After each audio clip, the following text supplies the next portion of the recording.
Նախագահը գիտի, որ սահմանադրական բարեփոխումները ոմանք ընկալել էին որպես հերթական քաղաքական միջոցառում։ Դա ըստ Սերժ Սարգսյանի պայմանավորված էր առաջին հերթին քաղաքական իրավիճակով, անձնական ինչ-ինչ հարցեր լուծելու անհրաժեշտությամբ, այլ ոչ թե երկրի առջև ծառացած հիմնարար խնդիրների հրամայականով։ Այնինչ երկրում իրավիճակը կմնար նախկինի պես, եթե գործընթացը սահմանափակվեր բարեփոխումների միայն նմանակմամբ, եթե լրջորեն նպատակ չհետապնդվեր միս ու արյուն տալ նոր սահմանադրության հիմքում դրված գաղափարներին։ Իր ելույթում հանրապետության նախագահը շեշտում է, այսօր արդեն բոլորն են տեսնում քաղաքական բարեփոխումների անհրաժեշտությունը։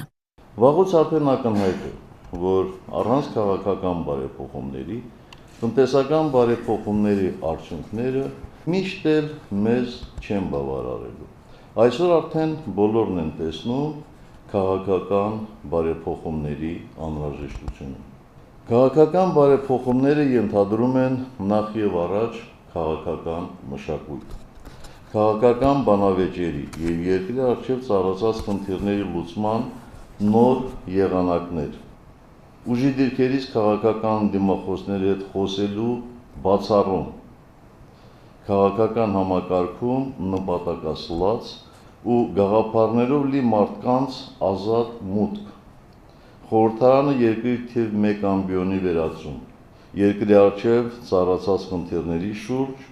երկրի բոլոր կարող ուժերի մտտելն ու գաղափարները մեկտեղելու հնարավորություն, անկախ քաղաքական դիրքավորումներից եւ այլն։ Քաղաքական բարեփոխումներն ինքնանպատակ չեն, դրանք այս կամ այն միջազգային կազմակերպության հորդորով, առավել ևս պահանջով արված քայլեր չեն։ Դրանք լավ հայրենիք ունենալու, անվտանգ հայրենիք ունենալու, սեփական հողի վրա հազարանմյակներ ապրելու ու արարելու նպատակով արված բարեփոխումներ են։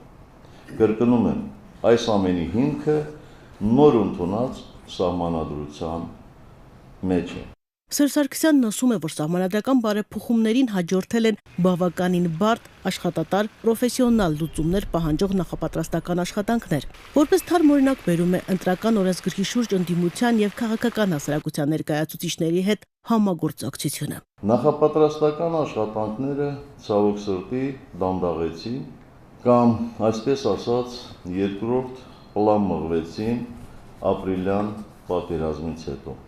Պատերազմի դասերը, ինչպես միշտ, մենք սերտում ենք։ Շարունակվում են էական աշխատանքներ տարվել, դրանք շարունակվելու են անկախ որևէ այլ գործընթացներից։ Մեզ մեր ծրագրած ընթացքից ետ գցեցին նաև իհարկե վերջին դեպքերը, բայց հիմա այլևս հապաղելու ժամանակ մենք չունենք։ Հարգելի կուսակից ընկերներ, հարգելի ընկերներ, կրկնում եմ, մենք դանդաղելու իրավունք չունենք եւ ոչ էլ ժամանակ։ Վստահ եմ, որ ներկաներից յուրաքանչյուրի համար մեր հայրենիքի առջև ծառացած խնդիրների արագ լուծումը շատ ավելի կարևոր է ու առաջնային, քան թե այն դիրքը, պաշտոնը, որ մեզնից յուրաքանչյուրը զբաղեցնում է կամ կարող է զբաղեցնել պետական համակարգում։ Չսահմանափակվել այն ներուժով, որն առկա է ՀՀԿ շարքերում եւ փնտրել գտնել այն մարդուն կամ մարդկանց, ովքեր ունակ ու պատրաստ են ստանձնելու այդ բարդ ու պատասխանատու աշխատանքները։ Նախագահը խոստանում է, այս ամենից ելնելով էլ առաջիկայում սպասվում են էական փոփոխություններ։ Որպես հետևանք նա չի բացառում, որ կլինեն նաև կադրային փոփոխություններ կառավարման համակարգի գրեթե բոլոր ոլորտներում, սկսած նախագահի աշխատակազմից մինչև դատաիրավական համակարգ։ Կարեն Կարապետյանի ընտրությունը վարչապետի պաշտոնում թերևս այդ մեծ փոփոխությունների հետ է կապված։ Մենք բոլորը շատ լավ գիտենք պարոն Կարապետյանի ունակություններն ու ոճը։ Նա իսկապես կարող է առաջնորդել փոփոխությունների մեծ ալիքը Հայաստանում։ Հասարակությունը տանել դեպի նոր տնտեսական ու քաղաքական ազատություններ, կոտրել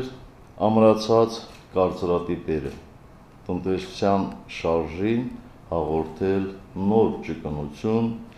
եւ այլն։ Ես վստահ եմ, արդյունավետ աշխատելով Կարեն Կարապետյանը կարողանա դառնալ փոփոխությունների յուրօրինակ սիմվոլը Հայաստանում։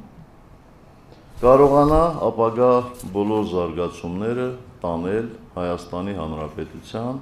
սահմանադրությամբ կանխորոշված ուղիով, այսինքն ժամանակակից ուղիով։ Անցած ժամանակահատվածում ես պարոն Կարապետյանի հետ երկար եմ զրուցել։ Մենք քննարկել ենք շատ ու շատ հարցեր։ Տնտեսության զարգացմանը նոր թափ հաղորդելուց մինչև Հայաստանի Հանրապետական կուսակցությանը նոր ոգի հաղորդելը։ Այսինքն, գրեթե ամեն ինչի մասին։ Ես ստացել եմ փոփոխությունների ալիքը վստահորեն առաջ տանելու պատրաստ մարդու դրական պատասխան։ Ես տեսել եմ վստահություն եւ որ ամենակարևորն է հավատ առ այն, որ դրված նպատակները իրատեսական են եւ իրականանալի։ Նոր կառավարությունը պետք է վերականգնի իշխանությունների նկատմամբ ամենալայն վստահությունը, գտնի մեր տնտեսության եւ հանրային կյանքի համար ոչ ստանդարտ լուծումներ, որոնք երաշխավորեն պետության կայուն զարգացումը, շեշտում է Սերժ Սարգսյանը։ Նոր կառավարության հիմնական խնդիրը ես տեսնում եմ թափանցիկության, հրապարակային գործընթացների արդյունքում տնտեսական այնպիսի բարեփոխումների իրականացման մեջ, որոնք կամրապնդեն կայուն, ազատ մրցակցային տնտեսություն ունենալու հիմքերը, յուրաքանչյուր տնտեսվարող սուբյեկտի հնարավորություն կտան առանց որևէ բյուրոկրատական խոչընդոտների դրսևորել իր գործարար ներուժը։ Սահմանադրական բարեփոխումների ոգուն հարիր նոր կառավարությունը անշուշտ ունենալու է գործելու, փոփոխելու եւ զարգացնելու մեծ ազատություն, հետեւաբար նաեւ ստանձնելու է մեծ պատասխանատվություն։ Կարևորը տեմպն է, արագությունը եւ արդյունավետությունը։ Վստահ եմ,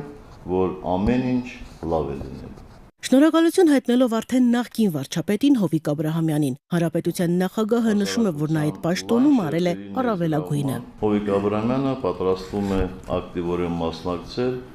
գալիք խորհրդարանական ընտրություններին, այնպես որ մեր համատեղ աշխատանքը շարունակվելու է անշուշտ։ Ես շնորհավորում եմ Կարեն Կարապետյանին Հայաստանի Հանրապետության կառավարության ղեկը ստանձնելու կապակցությամբ։ Վճռորոշ փուլ ենք մտնում, մեծ է պատասխանատվությունը եւ էական են ակնկալիքները։ Վստահ եմ, որ բոլորս անվերապահորեն սատարելու են նրա նախաձեռնությունները։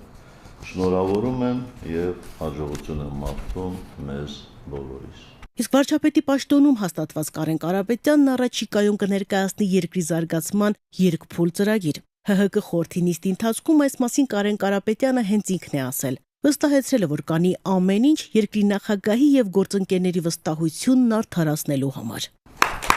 Արմինե Սուքեսյան, Հայլուր։